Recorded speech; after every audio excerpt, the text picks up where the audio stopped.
In 1915, in the small town of Pratt, Kansas, my dad, 13 years old at the time, shook hands with Buffalo Bill. The story goes that Buffalo Bill was hurt during his Wild West show and taken to my grandfather's doctor's office for repair. Dad had been at the event, seen the fall off a horse, and subsequently joined the two. The injury was minor. Buffalo Bill chatted with my dad for a bit and then shook his hand, telling the boy that in the future, when he shook hands with his children and grandchildren, he should tell them that they shook the hand that shook the hand of Buffalo Bill.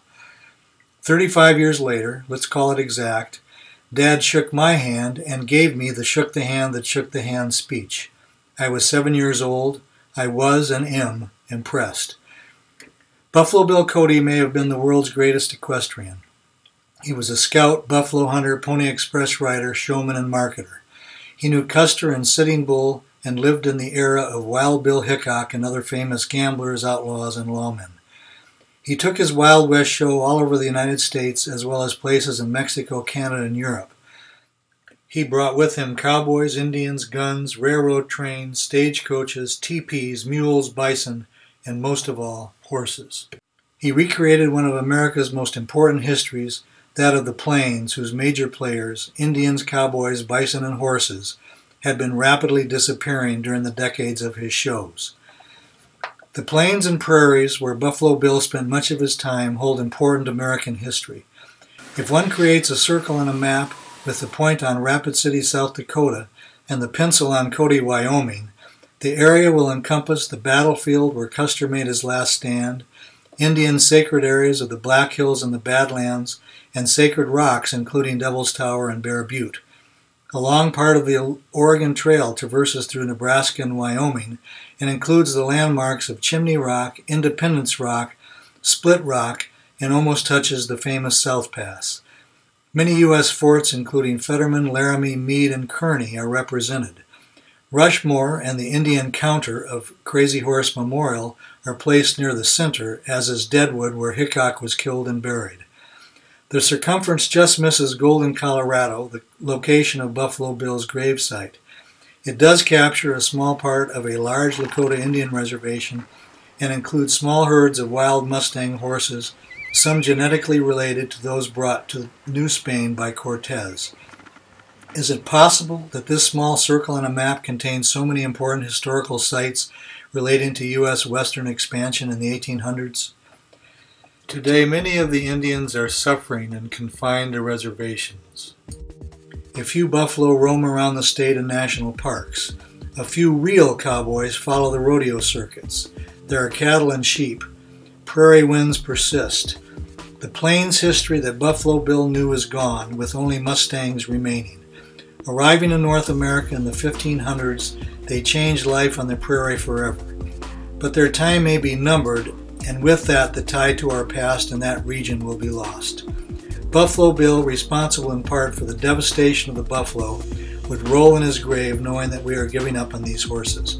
This story is about these horses, this historical place, and one extraordinary woman who, in the heart of this historical area near Eagle Butte, South Dakota, and with the help of many compassionate and committed donors, maintains 4 wild horse herds, some descendants of horses brought to North America by the Spanish in the 1500s.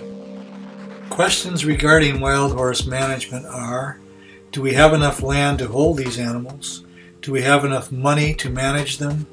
Are there good enough reasons to protect them? And how effectively is the government, and specifically the BLM, dealing with our wild horses currently? There's plenty of public land in the United States. There are 10 western states that our herds exist in, and there is plenty of public lands. The problem with that is that there has always been a fight for the last blade of grass on public lands. So those who have the most money win. Those who have the biggest powerful lobby win in Congress. And if you look at it, it's always been, can a few wild horses, 30,000 wild horses on public lands exist in view of the fact that we have 6 million wildlife, or 6 million livestock and 4 million wildlife, and 30,000 wild horses. But over 20 years, the marketing of the Bureau of Land Management has always been that there's too many horses on public lands, so therefore they have to be removed. I got involved in the wild horse program about 1980, well, shortly after I got my horse. 1981 I got my horse. 1983 I started to investigate all the organizations out there. Wild Horse Annie died in 1977. I had read about her on the East Coast, but now I was on the West Coast. But at that time there were only about 4 wild horse organizations. And I chose, rather than beginning another organization, I chose to participate with the International Society for the Protection of Mustangs and Burros. And I can tell you, I made absolutely the right choice. I'm the 3rd president of this organization, and I'm very proud of the historical background of this organization, what it has accomplished, and what it continues to accomplish. Our organization has been involved in saving wild horses for 53 years now, and we were instrumental in getting the law passed with our first president, Wild Horse Annie, who was and remains the icon and leader of all the wild horse movement. And in 1971 we had a law passed that would have protected wild horses and burros from capture, harassment, and death, because up to that time millions of horses were being processed into dog food and chicken food. And you would think that 40-some years after the act is passed that we would be safe now. But in essence, we have fewer horses now than we did in 1971.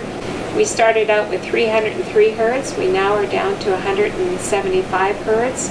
And it continues to, the BLM continues to eliminate wild horses. In their management, the way they manage wild horses, they're managing them to the point where their behaviors, they're destroying the families and the family bands. And this is critical in wildlife.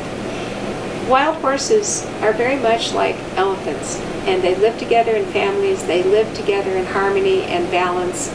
And once that balance is disrupted, then you have a lot of behaviors that may be untoward what they used to be, what we call the wisdom of the ancients. Our organization started a new program.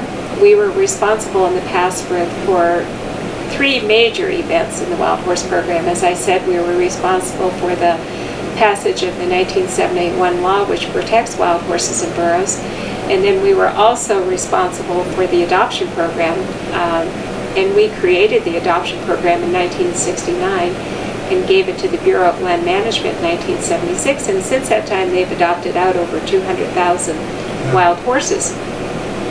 The 3rd program we started, that is a major program, we've done many things in between, but the 3rd major program was a wild horse conservation program in 1999. And this program is very important because in all these years that the Bureau has managed the Wild Horse and Burro program, nobody really has studied wild horses at all. Well, tell me then, what is special or different about the horses in this sanctuary compared to wild horses on BLM lands, for example? In looking at our horses, the only difference between our horses and their horses, of course, we feed them, so they're not out on 5,000, 10,000 acres feeding themselves through the winter and so forth. We do give them better care. But as far as their social backgrounds, their behaviors, I believe our horses are more well adapted to their behaviors than BLM horses, because when you look at a BLM group of horses, they have been so disrupted through roundups, continual roundups, that I'm not sure that we can say that we have really behaviorally functional animals out on public lands at this point.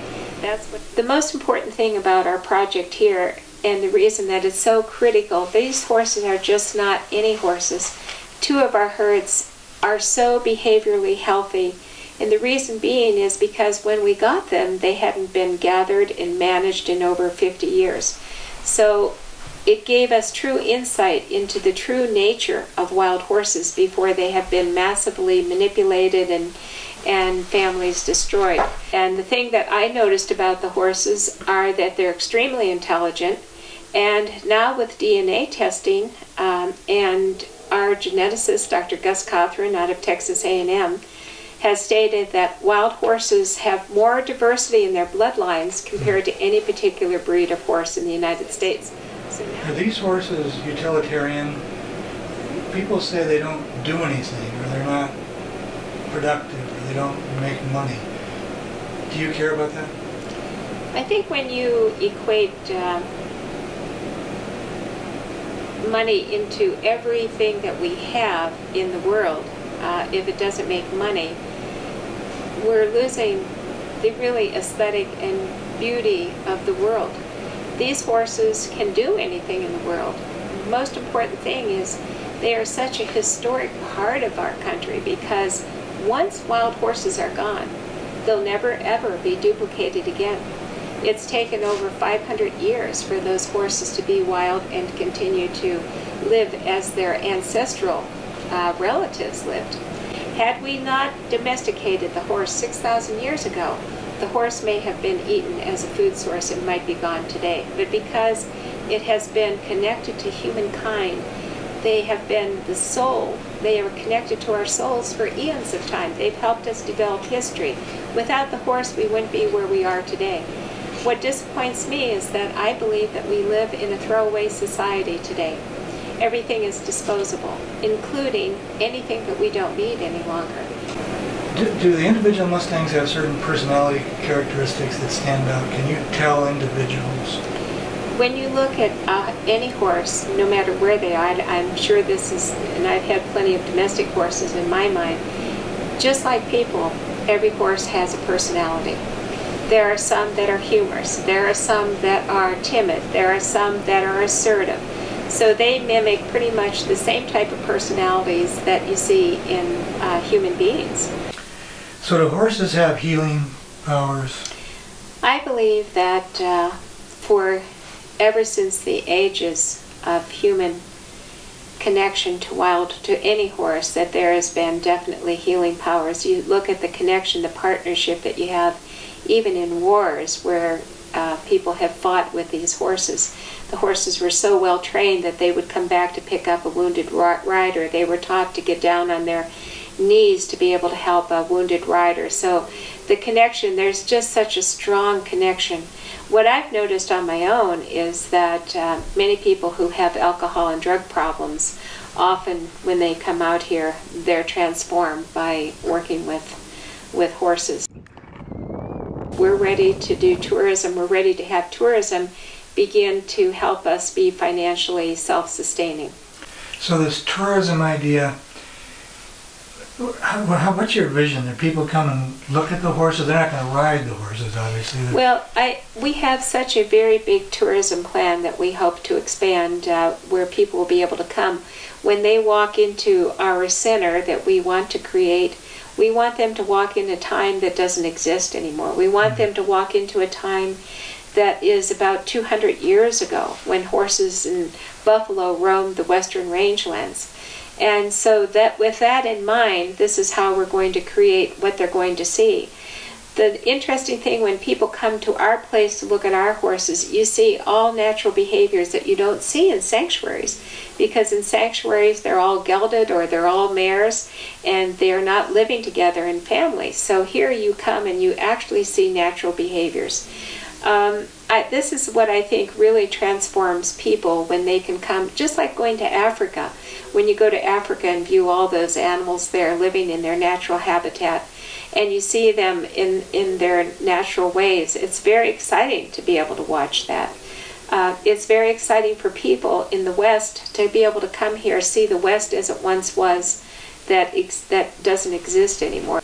Do you get any government or BLM financial support? We have no federal support. I think many people think we do because we have so many horses, so they probably think most of our money comes from the federal government. We do not get 1 penny from the federal government. All the money that we have, I personally have had to raise, or our board members have had to raise, but generally it's a lot of hard work. What kind of people would donate for this cause? The people that really help us generally are a lot of just middle-income donors. We are looking at $35 to $100 donations. It would be wonderful if we had a movie star or somebody that would be able to bequeath us or be able to assist us with a lot of money. But generally, I think most donations come from middle-class people. We really hope that you'll support us in being able to preserve our herds and continue our studies here. And we're very excited that Princeton University is now part of our studies, and it's even more important now that we preserve these herds. So we ask for your support on behalf of the horses.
I actually started riding horses when I was 4 years old, and pretty much most of my life was outside in the woods with my girlfriend. She had a pony and we rode ponies until actually we graduated from high school, so we spent a lot of time out in nature. And it gave me a great appreciation for being free, being out there where you can see all kinds of animals. We used to see deer all the time, and we used to have just a magnificent time as a child on our ponies. And when I became an adult, I got a horse again, and then I had read when I was a child, from the time I was in first grade until sixth grade, the only books that I would read were horses. So somehow, out of a family that never had horses, I was the only horse-crazy girl in it. Walter Farley was my idol, and he wrote about the black stallion, and I read every one of his books, and I always imagined someday being out in the wild with my horse. And it really was amazing when I learned of the government's program to adopt a wild horse. And in 1981, I adopted my first wild horse, and I always say it's all her fault because she transformed me. I had been riding quarter horses, and my goal was to begin showing as an adult. And this horse was so fantastic. Her personality was so incredible. And she was everything I imagined that was in the book with Walter Farley. She exactly was the epitome of what the black stallion would have been. And she was an original horse that hadn't been tampered with, when you think about it, by the government. They had just started to do removals back in 1980. So all this time she was able to be free as a wild horse, and she exhibited this most beautiful personality of a horse, different than any horse that I had ever been on. Then the second horse I got was an older horse. So this was a young horse, and everybody told me there were a lot of lies about wild horses, that I had to kind of just delve through all of these misinformations. And so I decided that I would adopt an older horse, and I did. I adopted a 10-year-old harem stallion. And at that time, when I got him through the Bureau of Land Management, they said they didn't want me to take him. They said, you're going to get hurt. And I even built a special round pen that had two rails that were missing on either side so I could dive out. This is how much misinformation there was about wild horses. Well, At 10 years of age, it took me a year to gentle him, and by the time I took him to my trainer was mad at me. He said, "Don't ever bring me a horse that is so gentle that he won't even move. He won't even get past just walking." And so I was just thrilled because, and then the second thing he said, "And by the way, Karen, you did not teach him how to lead. He follows you. That's the difference. He doesn't know how to lead. He just follows you." So I thought that was pretty interesting. And the horse followed me all the way to South Dakota. He's buried on my farm here. And he was one of my greatest friends. Both my horses were instrumental in my dedication to all wild horses in our country, because I had never experienced this in all this time of being around horses. The attitude, the intelligence, the commitment, the partnership that you have with a wild horse, it's just incredible.